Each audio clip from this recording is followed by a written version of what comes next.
See, I'm doing a thing. I'm doing a thing with the suit and everything, blah. Um, Pierce Brosnan, James Bond. I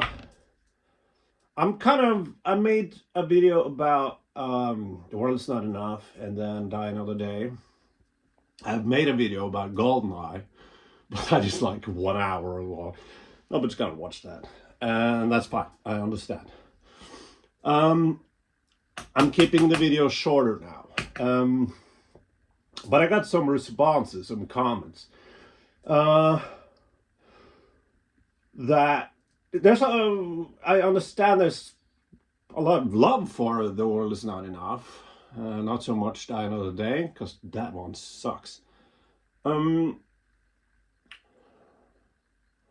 I do get it. I do get it, because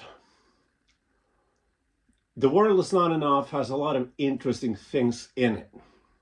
I do think there was someone who made the case that the whole Electra thing and the Stockholm syndrome thing, that's interesting, and I agree. There's a lot of interesting shit in it, but I think the action is weak. And it comes off as, the way it's directed, it comes off as sometimes melodrama. So if I can say that I don't have a problem with the script, I think. It's more the direction. And I think I answered someone and said, like, what if Martin Campbell made The World Is Not Enough? I think that would be a really, really good film. Don't you agree? But as of now, the way the film is, I find it kind of boring. And yeah, there was this other guy. you know, guy, you had a point. But by acting like a child, you're just ruining it for yourself. Believe me, I know. But I think it was you who. Because I love GoldenEye, and I think I said that was the best film from Pierce Brosnan, and also I praised Tomorrow Never Dies, and I've done that before in other comment sections, and people really don't like that film, but I get it. It's not necessarily a good film. The guy said that. Well, first of all, that my review was weak. Sure.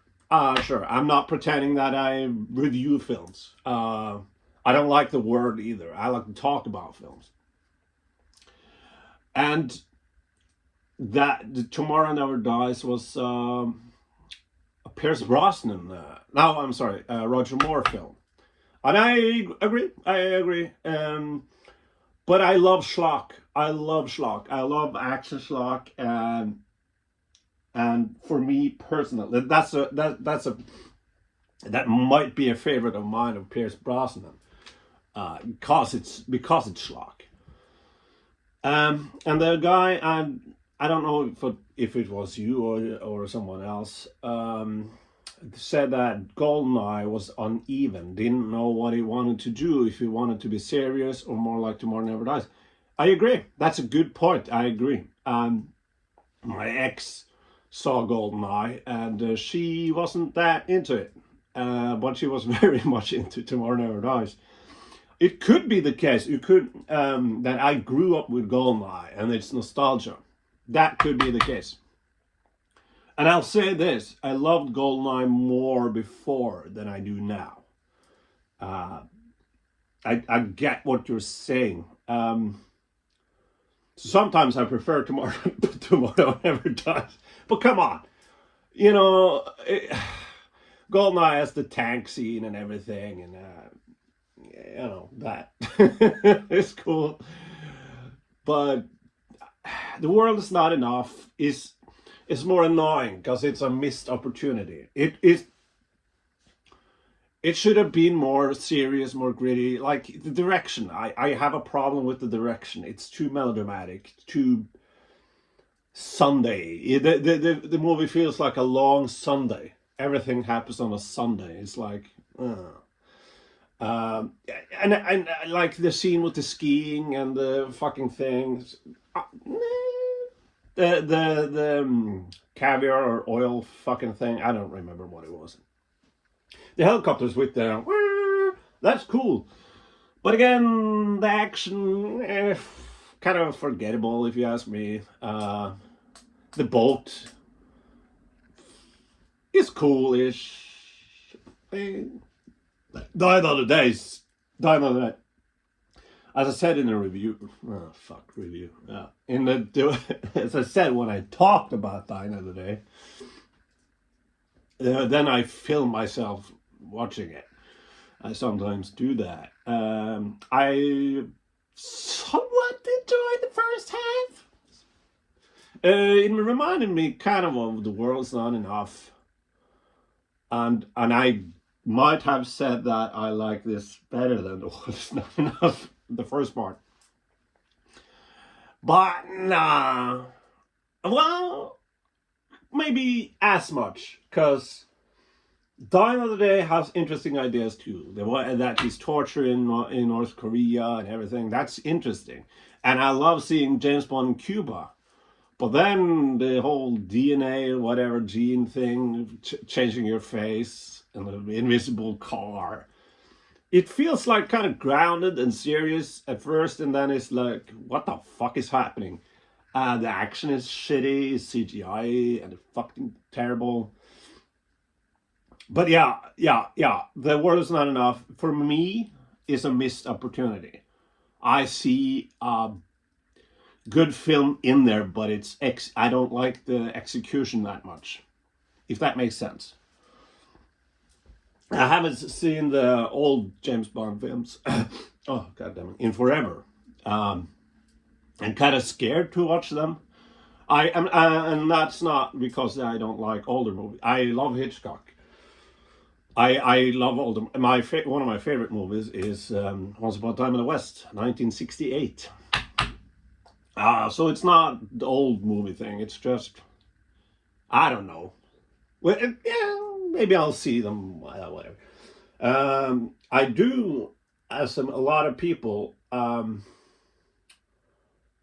really appreciate Timothy Dalton's two films. I was kind of a naysayer to License to Kill. I know everybody loves it, and but I think it's. I watched it again, and I found myself watching it, talking about it. I liked it more now than I've been liked it before. But I feel it's a bit slow at one point. It slows down at one point, but that I feel like that is what The World Is Not Enough should have been, maybe tonally. But yeah, I also kind of love fucking Living Daylights. I do love that film, kind of. Which is best, License to Kill or that? I don't know. But I love the car chase there. With that's an underrated James Bond car, whatever that is. I'm not a car person. Time to Leave. Love it. I grew up with fucking Roger Moore. My dad loved the more schlocky films. So I was a kid and watched James Bond with my father, and he preferred the schlockier films. So that might be me. I'm very curious about Denis Villeneuve because he is my favorite director now. I think way better than Christopher Nolan. So I'll say that. Christopher Nolan was fucking overrated, man. So that's gonna be interesting. Yeah, just Pierce Brosnan, a good James Bond. He was a good James Bond, but didn't have the ability to flex, which is sad. Yeah, and what the fuck? Daniel Craig, Casino Royale is the best James Bond film, I think. And then Quantum of Solace is one of the worst. Skyfall is really good. I prefer Casino Royale. Oh, Spectre. The first half is good, but then it just kind of loses it. And the car chase is one of the worst car chases I've seen. It looks like a commercial, feels like a commercial. These beautiful sports cars, whatever it is, and I can't damage them or whatever. Fuck it. No Time to Die. I really like, but I'm not sure about the direction they're going. You know, sometimes I'm all right with. Sometimes I like appreciate them, like Bond dying and they going a completely different direction. Him and having kids and everything, and Hans Zimmer has the score. Great, fucking Thomas Newman in Spectre and Skyfall. Honestly, Skyfall, that's a huge minus for me that Thomas Newman has the score for Skyfall. Fucking hate that composer.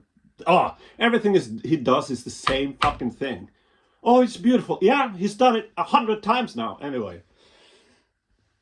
So No Time to Die. I'm you know, it depends on the day. But yeah, that's my 2 cents about all that. And you guy who